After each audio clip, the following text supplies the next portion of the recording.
Well, we did mention previously, when I was with Mike in here, about these different feathers we've been picking up off the lawn, and we figured they're from a red kite just by the colours. I'm going to put them down here, and I think they come out either side of the wings by the taper. I'm imagining the actual taper, the narrow part here, goes into the wing and cuts through, and the adjusting part, the ailerons that you have in air, is it on airplanes they call them ailerons?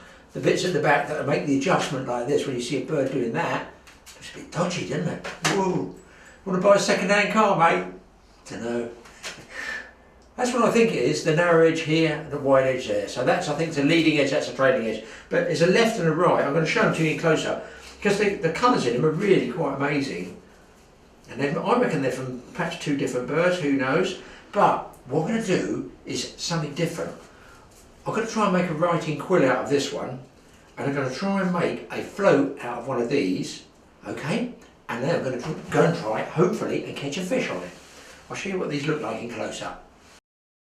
So just look at the amazing feathers and colours there. But I mean, what was surprising me, the number of fibres, and right on the end you've got those tiny little frail feathers. Look how small they are, almost like hairs on the end. Not quite sure what the little fluffy bit on the base is, but there you can see the quill, and I'm pretty sure they're red kite feathers. But listen, your ornithologists out there, someone will know. But a beautiful rusty colour, the lovely markings on them, so I'm always on the lookout for feathers.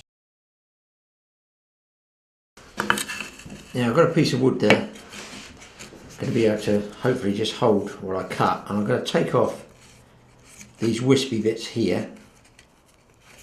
Just going to hold it carefully. If they come off, they do, little fluffy bits. Just makes it a bit tidier, I feel. Apparently you have to cut a slope on it like this, very shallow slope. So we're going to give this a go. I've absolutely no idea whether this will work. I've tried to sharpen the blade on this as best I can. There we go.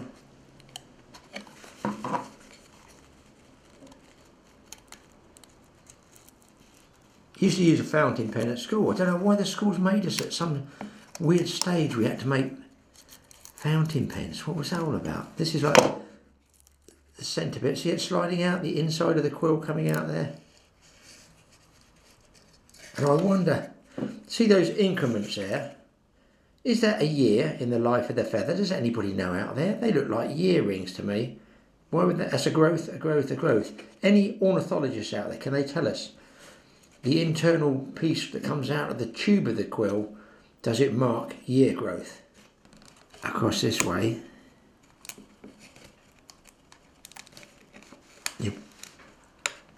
God, this is difficult. Got to make a sort of nib. One there.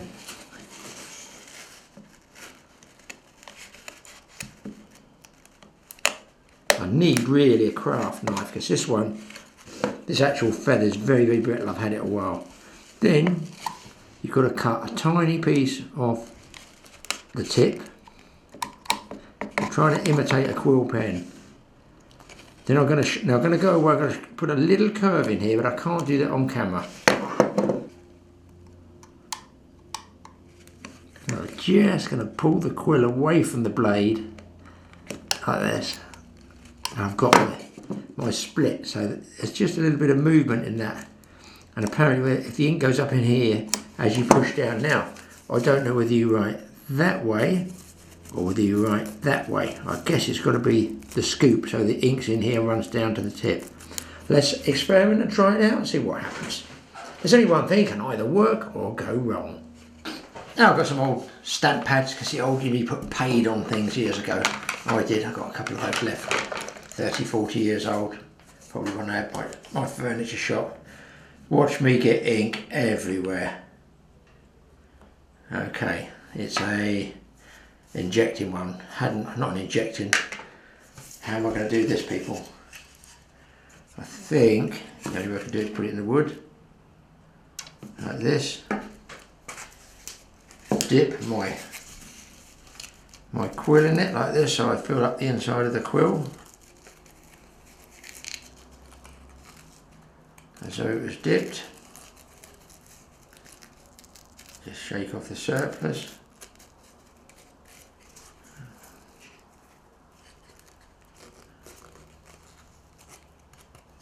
And work away. Sorry about the F.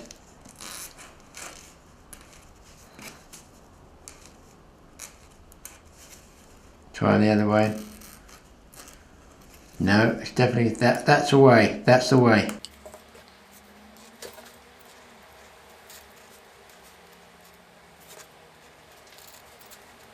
A little bit of fun there. Now, I've got to make a float. I might even try making a float out the top of this one as well. All a bit of fun. Childish stuff, costs nothing.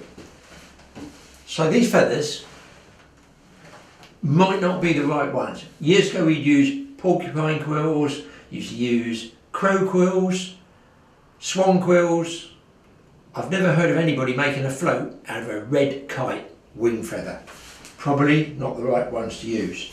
But I'm going to start by stripping the feathers off, the actual rigid shank up to about here, so get an idea of roughly how long we want to make it.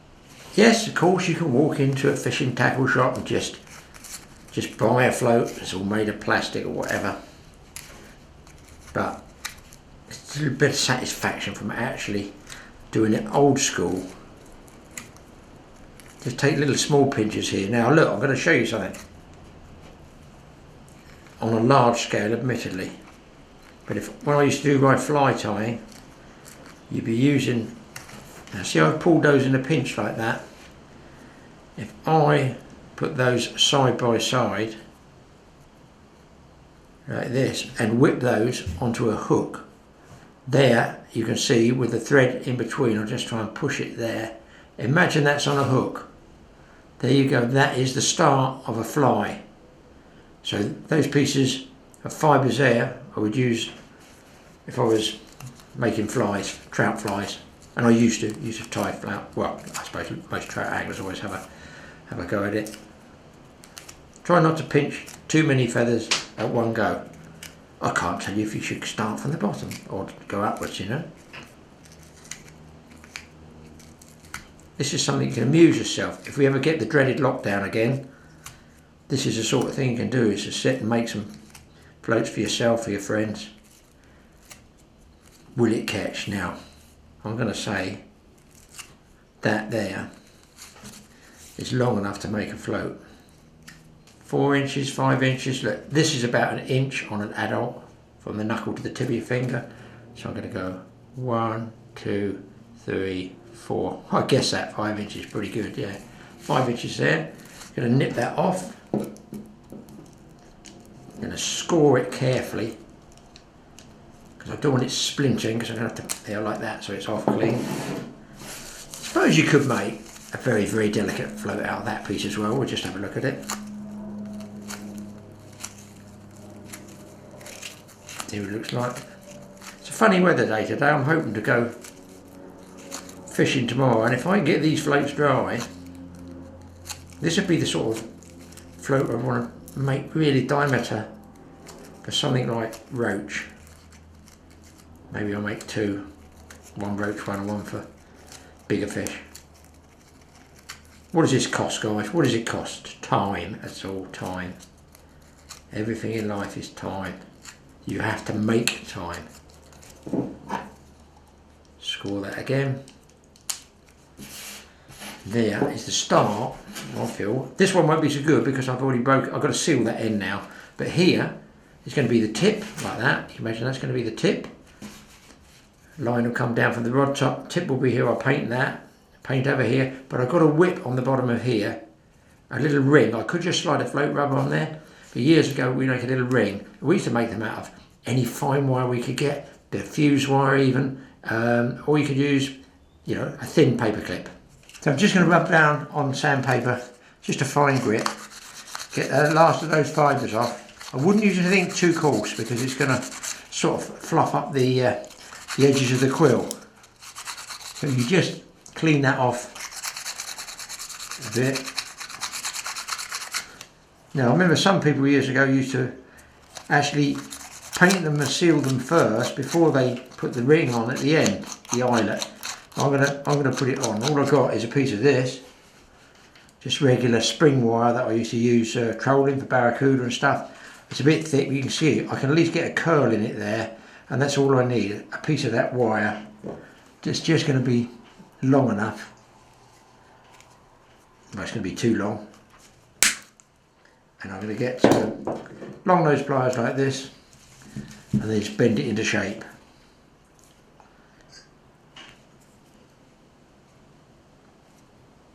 Just like that. So I'm going to make that type of eyelet there. So you can see I've made the eyelet there. I've done a couple of twists and then put 2 straight pieces coming up, and they're going to go basically like this. Not that long, but that'll give me enough. Now I could whip that with rod eye silk, which is like nylon, and that's what I should do really. But I'm going to do it with cotton, because that's what I used to do as a kid, was you whip them on with cotton and then paint or varnish over the top. So I snip this back halfway down there. Keep hold of those tag ends, don't lose those, because you don't want them sticking in your foot or your finger. And then just use some cotton like this, just a regular cotton reel to get it started. I find if I put a half hitch round first of the cotton and then snip it back, it gives me something to start with. And I put that around the bottom of the float.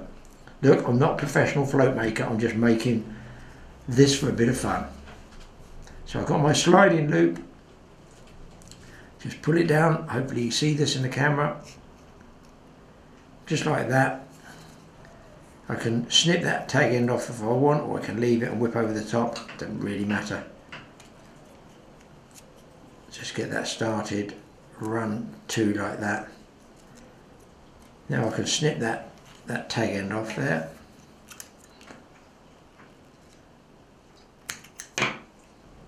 So what I find with some of these quills, they're not all circular. They're circular up at this end, but down the bottom end, they tend to have a couple of flat sides, and that's absolutely perfect for laying that wire either side like that.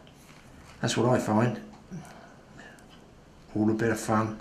So you've got to get it centralised, that's the main thing. You have to keep bending and tweaking away at the wire until you get it pretty well lined up.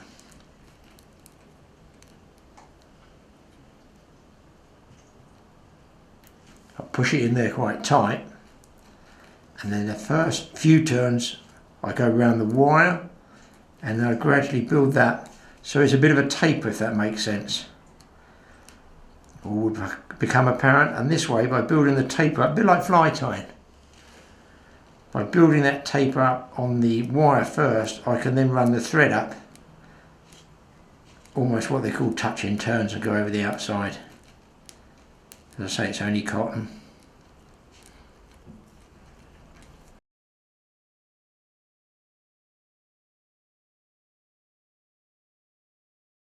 And then when I get down the bottom there, I just spin a little loop in the end of this, put it over the eye and pull it down. Just like that. Then I'll do the same again, spin a little loop, like a half hitch really, over the top, just pull it down, cinch it up nice and tight, snip it off, don't be afraid to leave a little bit of tag in there. Now, fun bit is now painting. So, I've got the ring there on the, I call it the roach float, and there you can see the ring is on the bigger float, so one's a lot thinner, one's going to take more shot, and now I'm going to give it a base coat of probably brown. Use what paint you want, guys. I just happen to have this left over. I've already knocked the orange tip paint over, so I'm going to give the whole lot a coat. Seals, I mean, as I say, you can use nylon, of course you can. You know, the actual whipping silk would be neater. Float makers are probably, I say turning in their grave, they'll be dead, but the float makers are probably going, oh my God, he's going to put us out of business telling people how to make a cheap float. Look, it's not going to be pretty, That's for certain, being made by me, but will it catch fish? It did when I was a kid. I see no reason why it shouldn't work again now. I'm actually not known for skimping on the paint, because it helps seal everything up as well. You can do a production line of these as well. You know, you could be in the winter, you want something to do, bad weather, it's raining, providing you got the quills to fish with. And of course, if you go for a walk, if you're going near ponds, anywhere like that, farmyards, you're going to get all different manner of feathers. I'm going to go to about there. Sure to get brown all over my fingers. There we go, that's just by threading that through that piece of wire with an eye, that'll hang upside down. There any surplus paint, you just put a piece of paper underneath and it drips off. So you can hang several floats like that. I'll probably just hang off the edge there. So that's my big float, my big fish float down there. Obviously I'm going to put a coloured tip on it. Probably I've got orange and I've got yellow, so we do one of each. And do the second one, see how long they take to dry. Same with what I'm calling my roach float. I'm not being shy of putting the paint and blobbing it over and around that wire, because the wire is actually just locates. I'm not going to be putting this float on what they call bottom end only. I'm going to be using a rubber eyelet, a piece of valve rubber on the front, on the top. People occasionally, if they use say a black base coat, or like I'm using this brown paint, will go right over the tip. I don't. I leave the last of the quill there, because I feel that sort of might soak up the colour better. Other people do it the other way and say you want a base coat all the way up and then put your tip over the top of that, you know, yellow, red, orange over the top of that. I just reverse it. It's just the way I've done it years ago, and hopefully I can get this one on there as well. You don't want them touching each other because they will stick. There you go, I've got two floats like that. Now to get those, I'm going to call them dip. You can either paint them on with the brush like I've done, or you can just dip them. That's what we used to do years ago, just dip them. That's what you don't want them sticking together. So that's how it does hang. What we're going to do is just take it off for a second, just while I dip it. So there's the tip of the float. You see you've still got the quill colour. All I'm going to do is just dip that to the required depth I want. I'm going to get a surplus, obviously I'm going to get a surplus there running down. That saves getting another paintbrush clean. I just slide that back on the wire. I'm going to go for this, I'm going to call it fluoro. This is so old. I bet this humble paint here, I think I had when I was about 14 years old. But you have to get it just right. It's more watery. There we go, just, see I'm not using a brush at all, just dabbing off the surplus, going to run down, and there I'm going to put that on the wire to dry. And yes, I'm covered in it. Kids are going to love this. So you can see there's the colour, there's the tips, they're hanging, look, from that piece of wire. And I'm liking already that yellow, there's the orange. See the orange? You can put just in there a white tip.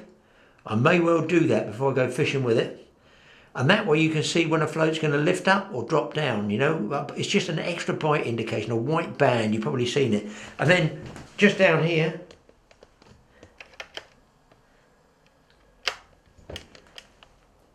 then from those drying there, you just put something on the floor like that, piece of newspaper to take the excess drips.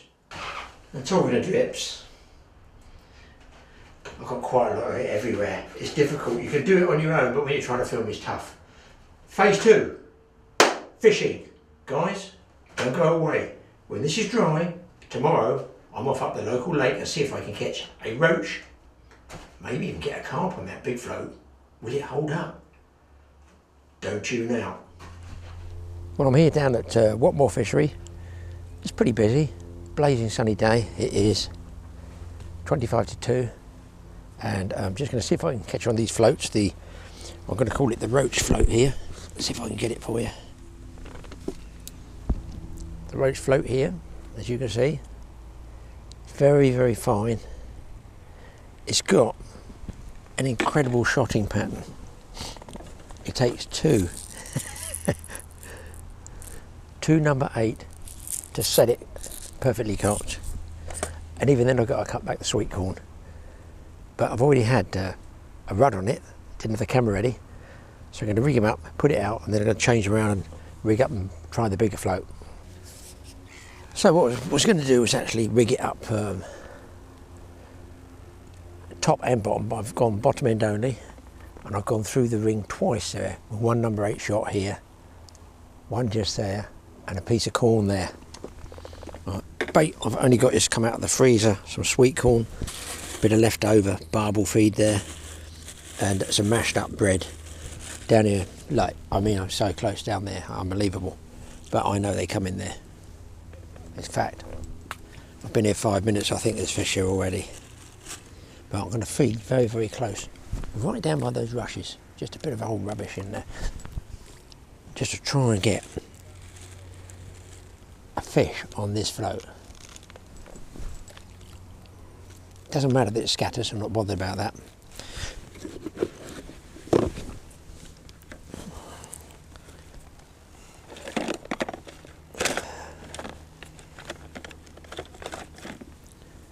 So then what I've done is, I haven't done it yet, Graeme, is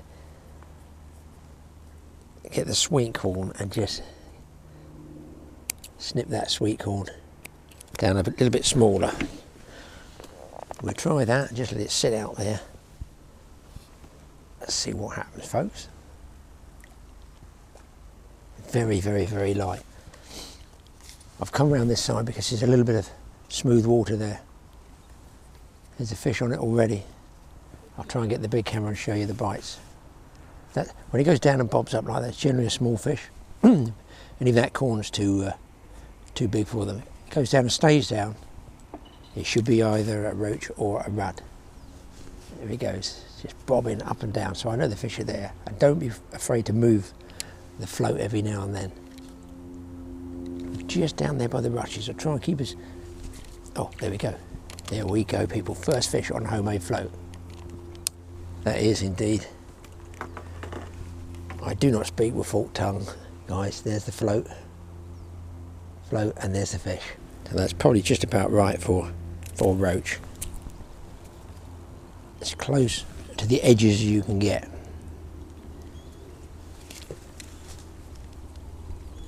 There it goes. Missed him. I might even come in closer still, guys. Just there. Put the rod down. It's getting really close. Like this, look. I get accurate. That's the only place I want to be. I haven't plumbed the depth. I'm only like this deep. And the run I have is a pretty good run. I can afford to lose. Look, that's all I've come with. A little double handful of corn. That's all I've got left there. That should be enough to get roach or anything like that going. There's a fish going there now.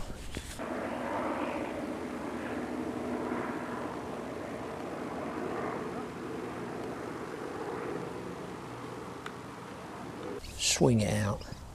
Don't get me wrong, this is just an experimental float, isn't it? This is just really basically made from the leftover piece of quill from making the main float, which I will be fishing with shortly. It might pay me to plumb that, but where I'm fishing shallow, there's probably a good chance of picking up a decent run. There's a carp down there, guys, a really good carp. Look, look, look, look at this fish. Can you see that, guys? That's a double figure carp. If I could catch that on this float, that would be unbelievable. Watch the float, watch the float. No, they've seen the line and spooked. Oh. That's not good, is it? That is a carp that's moved in already. There's one right down here.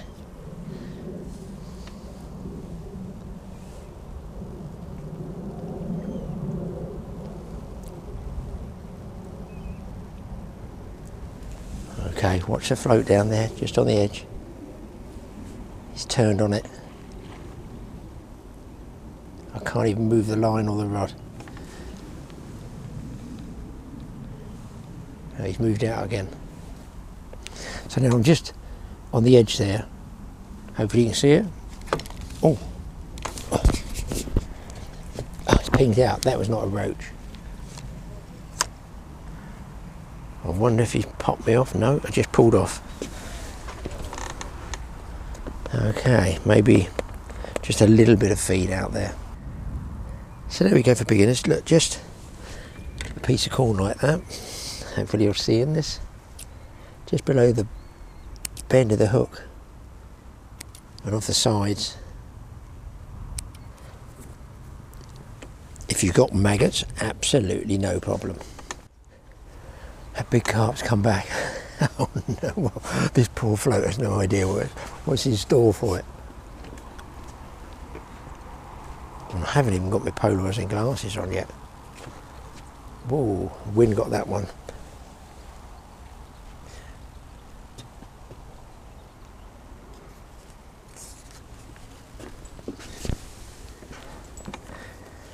It would be nice to get a decent rud.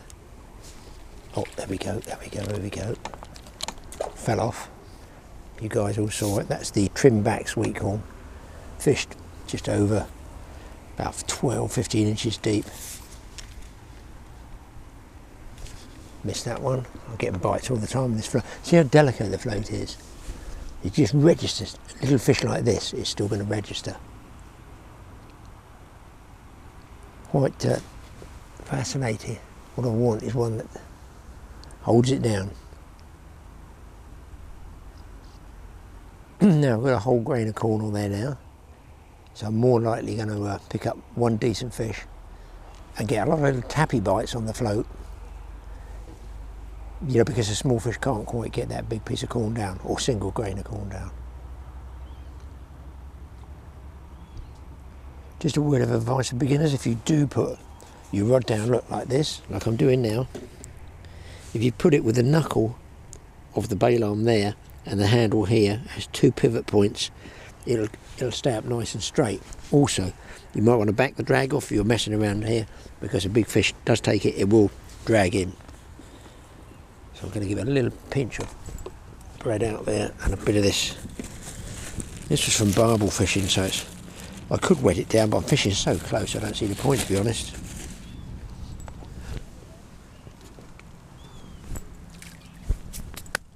Just walk up and throw it in by hand.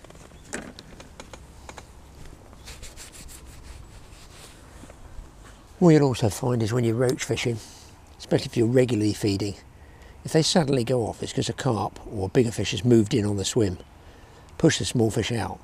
So when the float just is getting bumped and banged around, then goes dead still, that's when you've got to watch out, because it might be, you know, a bigger fish in the swim. Slightly better roach on here, guys. Yeah, that's a nice one. Look at that. There's the float. Moved a little bit actually. And here.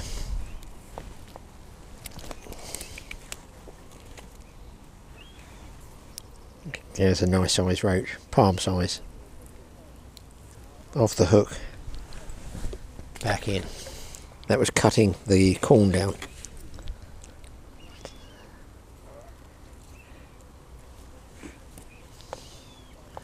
Well, it's due to get very, very hot. Not today, tomorrow, the next day. Tomorrow I'm supposed to be boat fishing with Mike. The day after I'm supposed to be down in Somerset chub fishing. It's all go. Going to make hay while the sunshine, weather and COVID allows. This is actually entertaining for youngsters, beginners, anything like that. Float fishing in really close.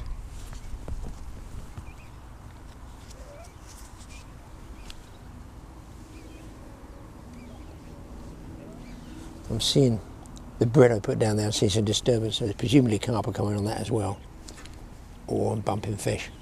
I'm bumping fish. I'll put some more ground bait in and start to bump a few fish off.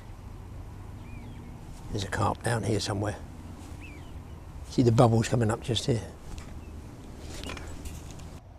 On again, boys. This float It's as deadly as any other shot bought float close in. And this could be the other one I was looking for. Is it a rudd? No. The corn just slid up there. Nothing better than using a bait twice. Another roach. It's like schoolboy fishing, this.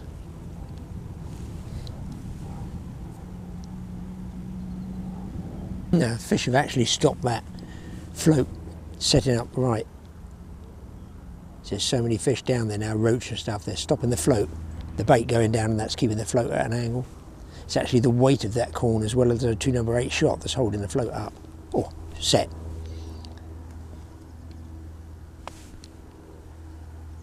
Come on, Mr. Fish, let's have a nice one. What have we got? What have we got? What have we got?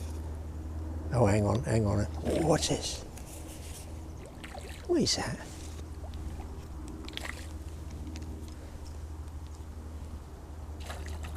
Is that rudd? Oh, no, netter, people. That's a nice rudd. I did say rudd in there, didn't I? I did say rudd. Here he comes, he's in. Oh, yes. Roach and rudd on a homemade float. You gotta love it, folks. Nice rudd, too. That is an absolute beauty, is it not?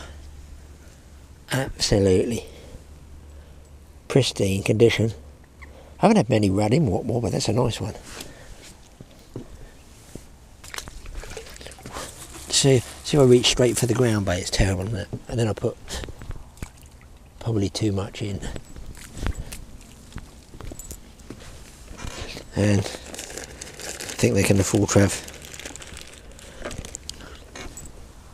a little pinch of corn. I want to keep it as tight to that piece of greenweed as I can. I'm quite enjoying this small float, to be honest.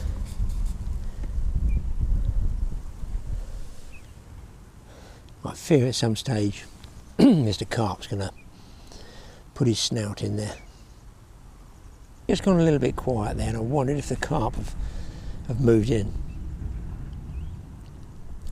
As stupid as it sounds, there's every chance of getting a... Oh, I missed that one.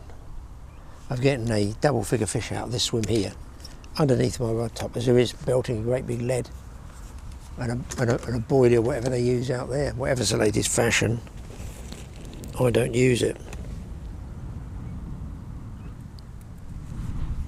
Sweetcorn. Same bait I used 50, 60 years ago. Still catchy. Years ago we only had it in tins. You couldn't get the great big freezer bags, which is the cheapest way of buying them. You know, like this.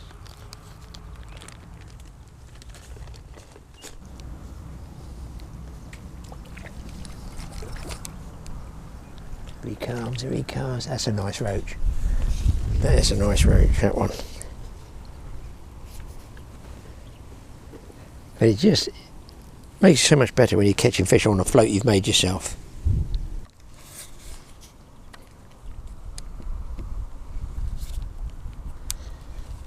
Tell you what, guys, there's no need to use maggots, is there? It's a wasp.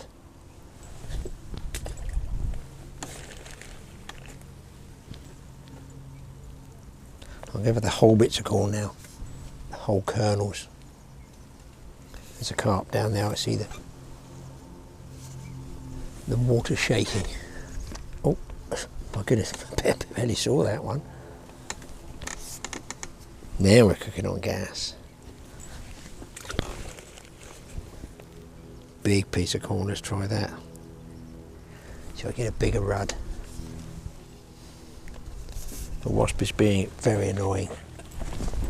Shove off, pal.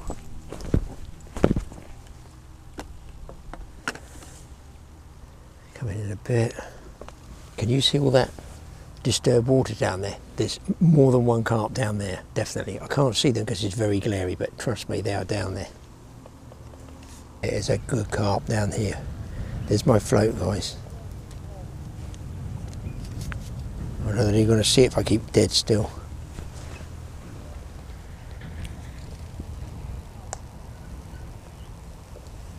It's so close, I can't even. I've got the rod held back here, look. fish is that close. I think he's still there, I'm not sure. There's a white patch of ground bait and I just see a sort of black nose over it. Oh, what's this one? Another roach. Look at the size of these roach, people. Look.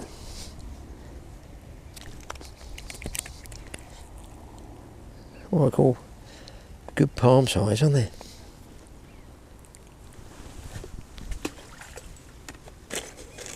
Can't stop now, is the trouble. I want to go to the other rig and the other rod. But once you get going, once you're getting fish, it's tough on there. It's tough. The old saying is, never leave feeding fish. It's gone a little bit quiet. It's because I've got a whole grain of corn. But it could be that there's been carp moving in to that baited area. So I've got two baited areas, one just down here, which I'm going to try the second float on. And I'm calling this the roach swim at the moment, so it's roach and rudd. But they're definitely, oh, it's gone a little bit quiet. Chuck a little bit more in. I might just bring them up off the bottom, if indeed they're on the bottom.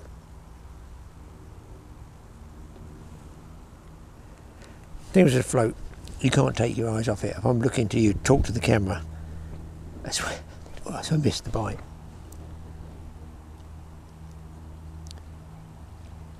So that's all I'm using, corn like that, right, barely a rod length out, almost lowering it on the fish. Almost lowering it into the swim. Oh, I missed that one.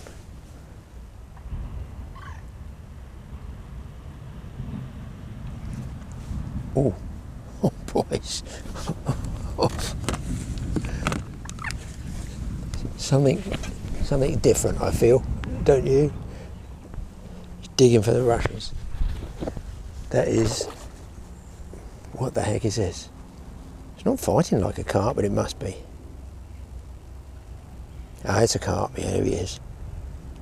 Oh, he's a big one with no fight. That's ridiculous. Let's get the camera on my head. I did say it went quiet, didn't I? And the carp probably moved in. Wow. Match one. 14 or 16 hook.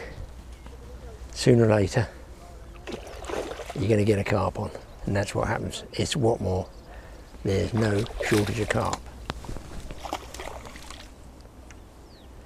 Strange sort of fight though.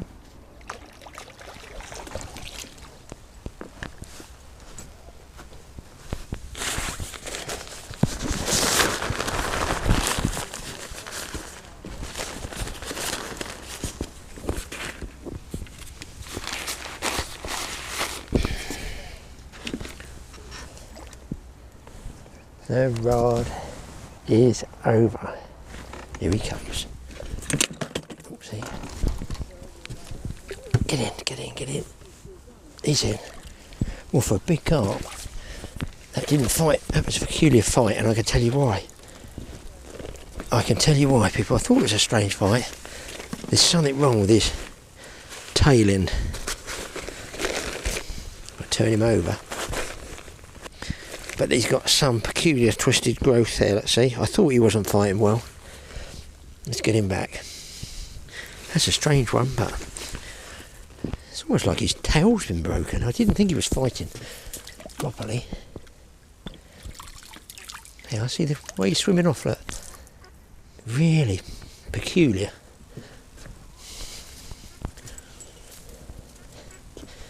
As they say, an accident at birth, one assumes. Probably at the egg stage. Well, hey, listen, boys. I think that calls for a sandwich as a celebration for this float. This float doing the biz. What do you think? Red Kite float, roach, rudd, carp. Inside about an hour. All right.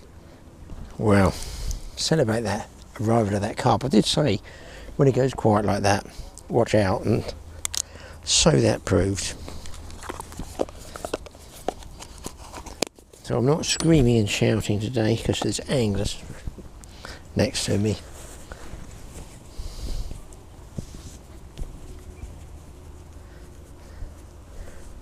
Now, next float. What rod and reel would I be using? That's better. Now I can see fish. Oh yeah. Now I can see. Oh, shut that light down. First, patriotic sandwich bag.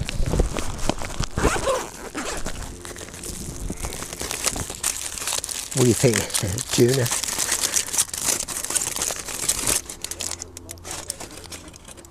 Cold something like a chicken. Probably a nice range of bleached chicken. I've got strawberries coming on, and I'm hoping they're going to ripen. I'm really looking forward to them. English strawberries, tomatoes.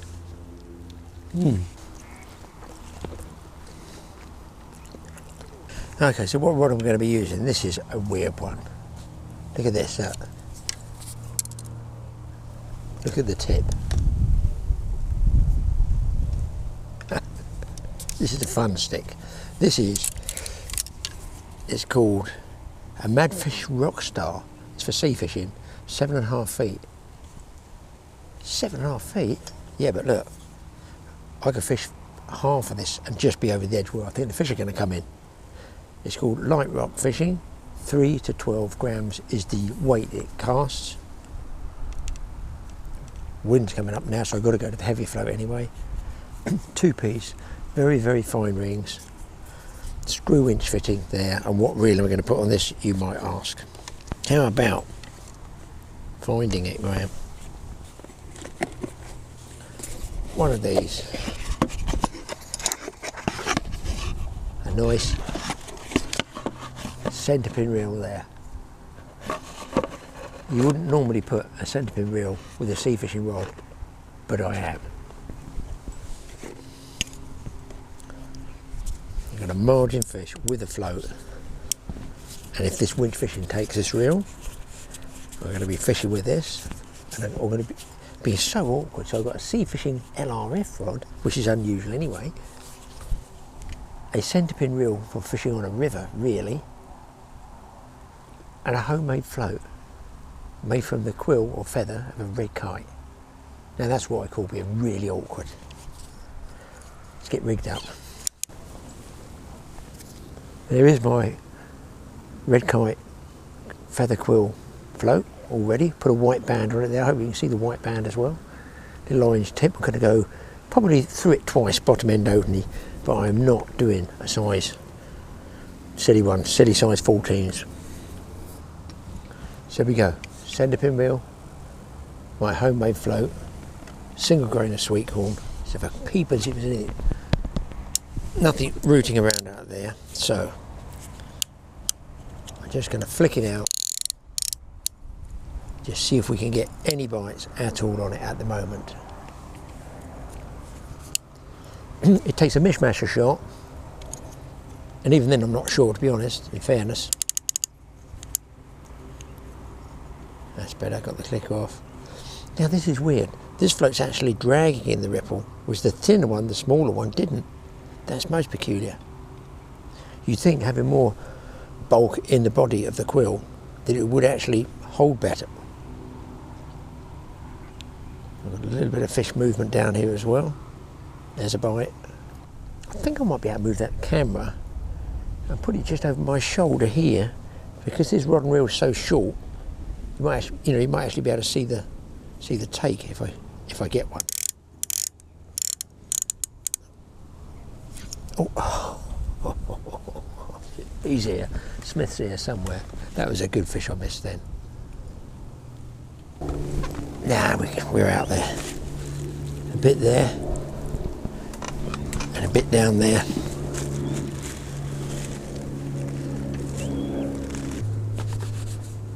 £6, I think this is straight through. Now for casting, you just pull up some loose line like this through the rings, flick it out, and then let the slack line go.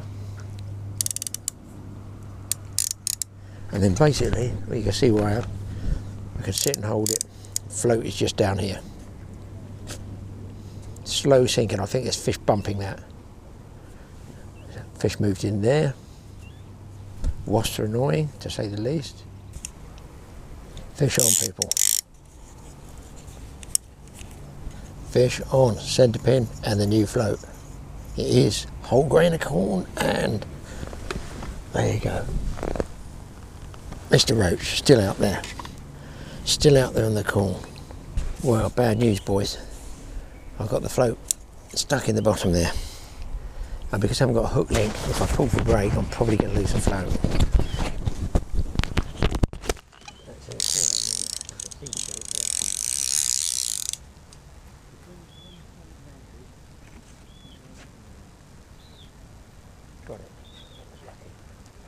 Well, I got that back. That was very lucky as a branch down there.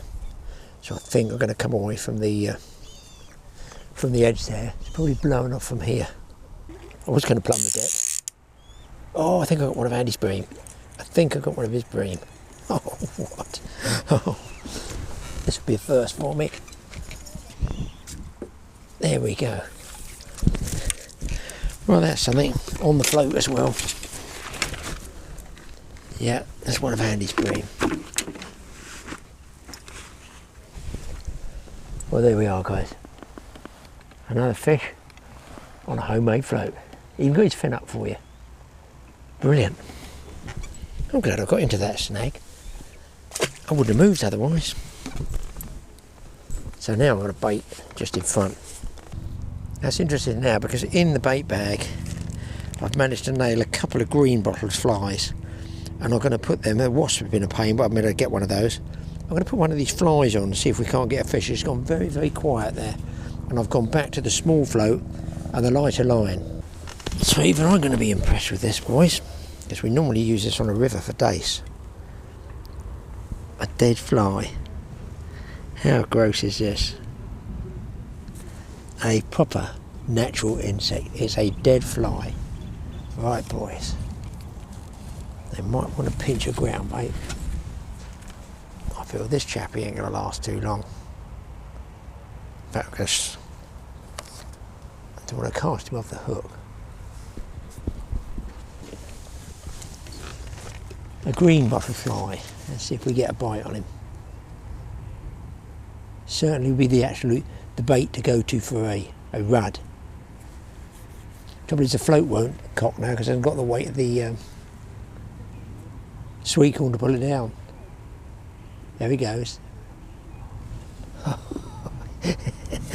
Actually had a bite on it. Try him again.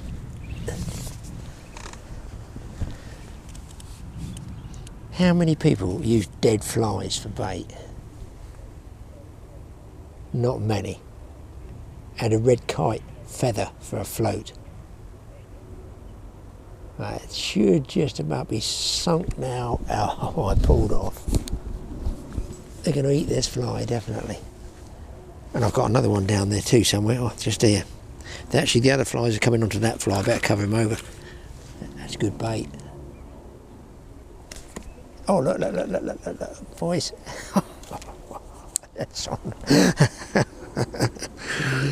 Oh my God. I've got a roach on a dead blue bottle. Well, it's a green bottle actually.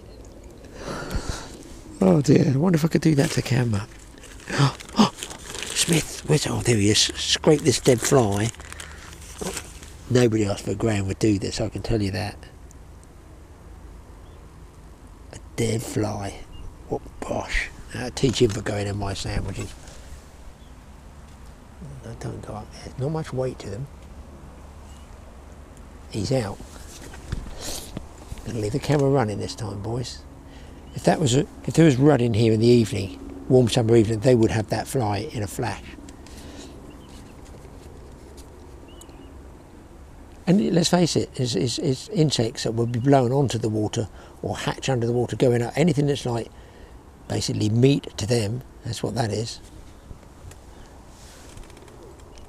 On a river, definitely you'd be using this for dace. I'm watching the float there, guys, and there's a carp right here.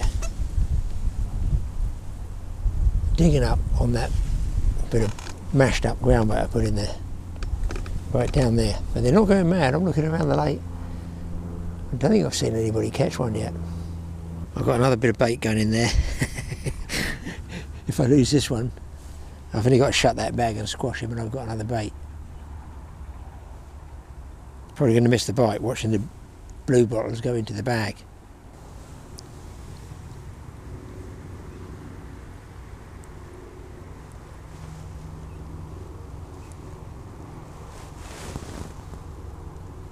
There's something they like on that lid, isn't there? I've been trying to swat them with my hat, not having much luck. There's some in the bag there. Now they see me pick the hat up when they go. There's a carp down there, boys, which I'm going to try later on. And there's some flies going in there. Look, see how they go in the trap? And being a human. Oh yes. Oh yes. I'm out of bait there anyway. I've got bait in here. Now you've heard a song years ago. We used to have a song as children called Pop Goes the Weasel. It's going to be Pop Goes the Blue Bottle. And a wasp, shove off.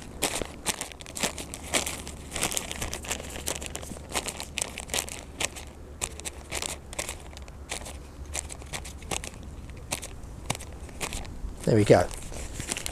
A bit more bait there now. I'm going to chuck some more in. See if we can get one more for you.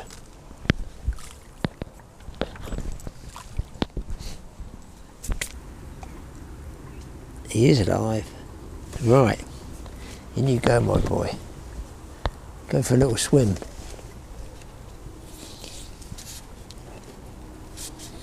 There's a carp down there. That's quite a decent one, boys. See him coming in. I won't move my head cam. Just there. That's a double figure fish. Is he going to take my fly? Oh, there's actually 2, 3 down there.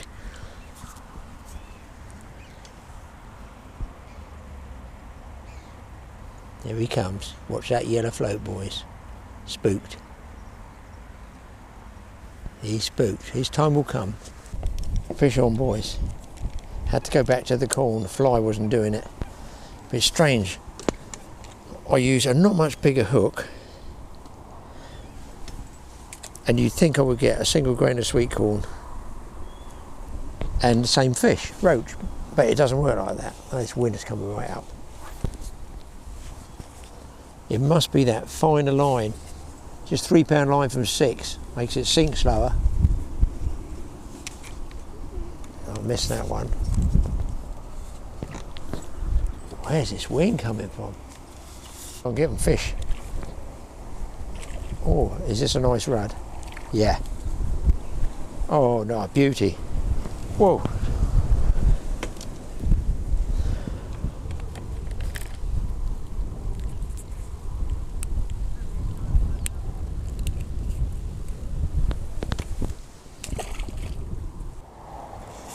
On again, boys. Could be another nice rud. Roach this time. Still going on the corn, guys. I mean, holy schmoly. Can you imagine if I was fishing this properly with the, well, I'm fishing it properly, I suppose. Now, I wonder if double fly might do it. Let's try double flies. Pretty disgusting. I don't know anybody else would be squashing flies and putting them on the hook. Here comes a wasp. Right. I'm not speaking with forked tongue, as I say, guys. There is flies on there. It is going out there, and providing they sink, probably going to just crouch down here because I'm closer. I just feel maybe the flies will be more likely to come off the rushes there and get in the water. I might also need a shot to take them down. That's double fly on there. Nothing come down my little carpy corner, although it's swelled up quite a lot down there. Maybe something has been down there stirring it up. I'm on double blue bottles. I'm on double blue bottles. Oh no. I don't think I've ever fished double blue bottles in my life. And I've got about possibly the biggest roach of the day. Oh, look at this one. Here he comes. On double fly. God. Whatever next. Lovely looking roach. And that was that double fly.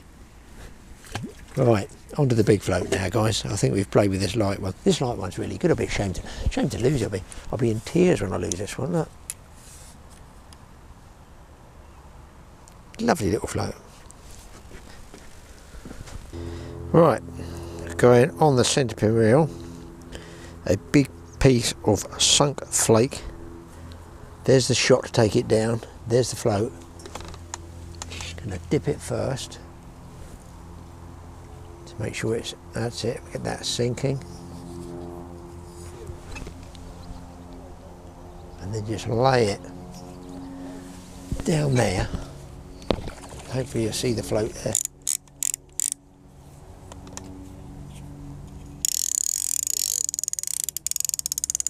I'll get it laid down there. Bloody wasps. So I can hopefully watch the float and eat a banana at the same time. Do two things at once. So I feel I don't have much time left. It is now, just gone 4, I've got 2 hours. Now I might pick one carp up on the, I'm going to call it the big float.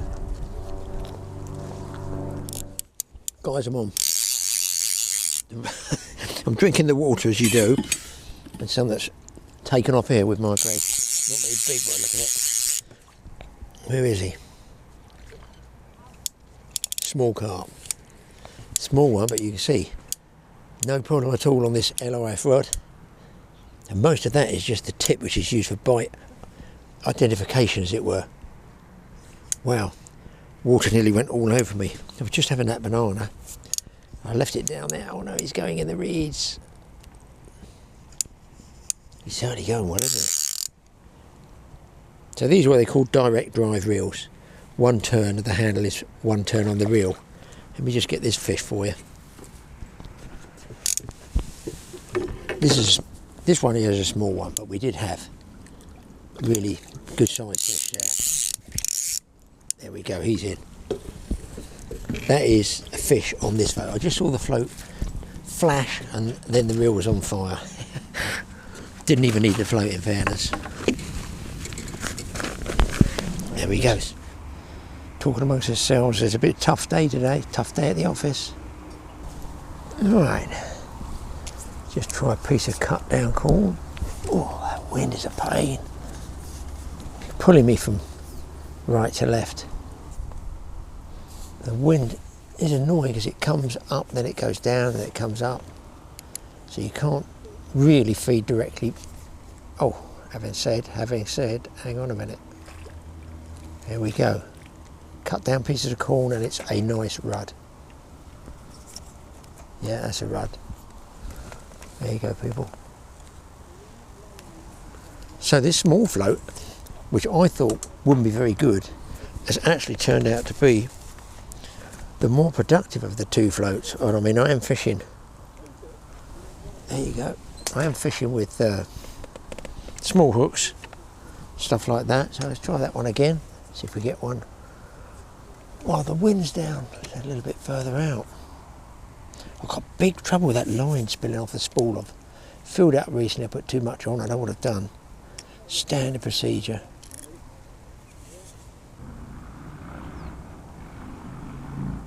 Oh, Jesus. Did anybody see what you call a bite? I didn't even see the float go. Didn't see a thing. Painless. Right, so I'll leave that one out.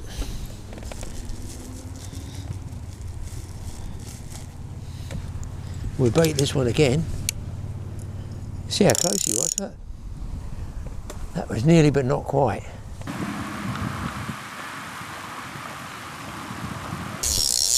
Oh! I'm on, boys. I'm on. Get the camera straight for you. Yeah, it's a carp this time. It's a carp. It's a carp.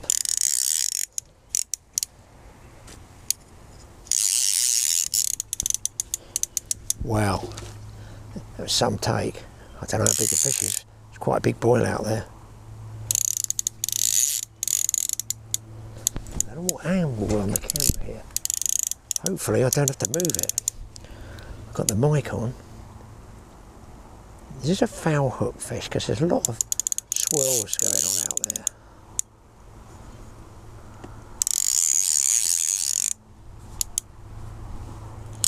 Let's have a look at this puppy.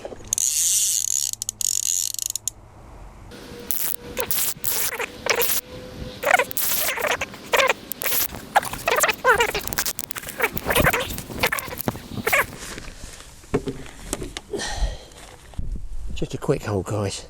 So I'm tangled up, getting back. But listen, homemade float, small float, big float, red kite feather, done the job. Wow. I think I'm going to stick with bread on both now, to be honest, guys.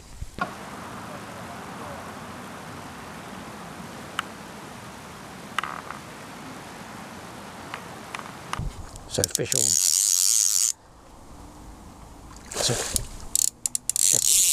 It's a common, and these small rods really do get fishing fast. I don't know what it is about them.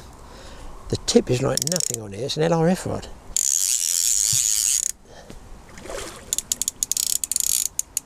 Centre pin reel does help, obviously, because you maintain constant pressure all the time.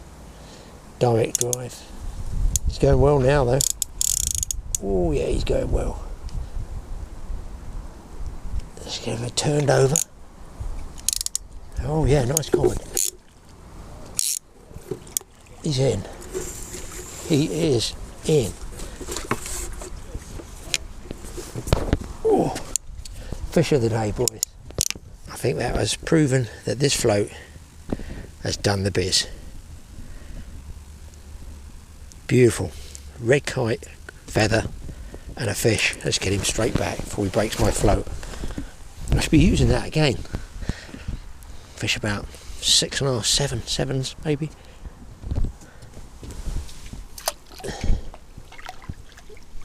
Come out. Gone. Good show. Due to back up at 6, guys. That's pretty close, isn't it?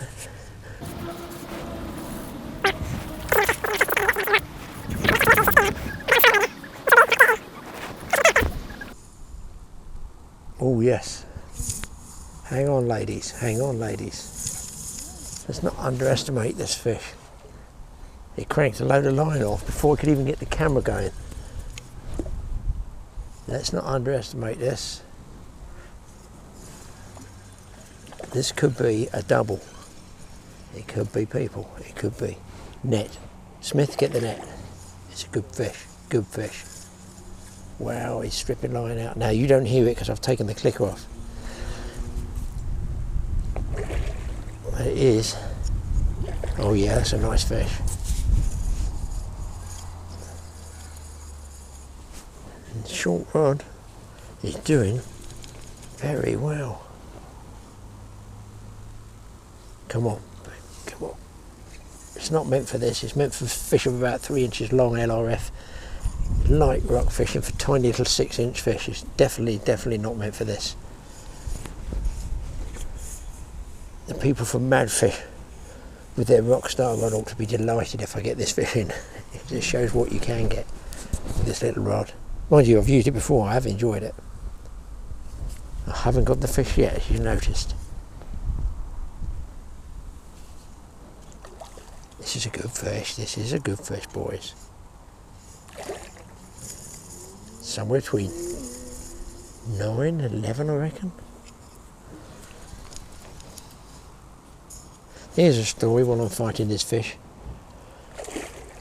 I wanted some squid for bait, so I said to one of the bakers that rents off me a shop, I said, is there any chance you can go to Cash and Carry, get me some squid for bait? He said, yeah, I'll get some for you. So he got some, it's £6 for 2 kilos, which is, I don't know, okay. I got it, it's absolutely immaculate. I said, why so clean? He said, well, it's restaurant standard, it's what you go straight into top restaurant. So, well, I thought, I'm not going to catch much fish on it, it's so clean and beautiful. It's too good to put on a hook. So, hopefully with the wife, I'm going to have some of this squid tonight, if I get home in time, if this fish lets me get home. Looks like a 9-pounder, guys.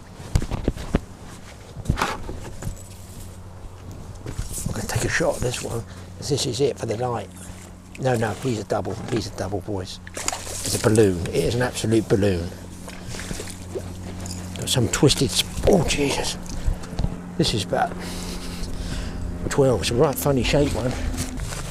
I'm going to call it Twisted Sister, because it's got some weird shape to it, but it's carrying a bit of weight. I reckon it's around the 11s.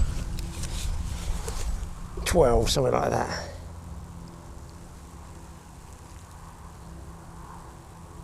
Call it 12.9. 12 and a half if you like, but it's a funny shape. It's a bit of a funny one. Good scrap, as you can see there, but it is. I'll pick it up with my hands. Well, Graeme, what are you going to do? Pick it up with your feet? Let's not forget the star of the show. The float, homemade red kite. And there's the fish. Oh, it is a veritable exploding barrage balloon of a fish. I'm grateful for it. 12 something, I've forgotten what it was already. There we go. Just goes to show you what can be done with. You don't need the fancy tackle, guys, do you? You know, fancy floats. Why? I've just made them out of the. All you kids should be making your own floats for a bit of fun. Yeah, look at that fish. It's a funny shaped one, isn't it? Turn him round. Off he goes. He's recovered. Brilliant. So guys, thanks for watching the Totally Awesome Fishing Show. I finished on time. Back to the squid. We'll see you guys again next time. Hit the subscribe button. Hit that little tinkling notification bell, otherwise you won't know when we're going to put a film up. We'll see you next time. And don't forget, Mike's TA Outdoors, go over and check that one out as well. Wow, bit of a bomb site down here, but time to pack up. Roach, rudd, carp, homemade floats. Don't get any better than that, does it? Squid, yeah, and a beer. See you next time, guys.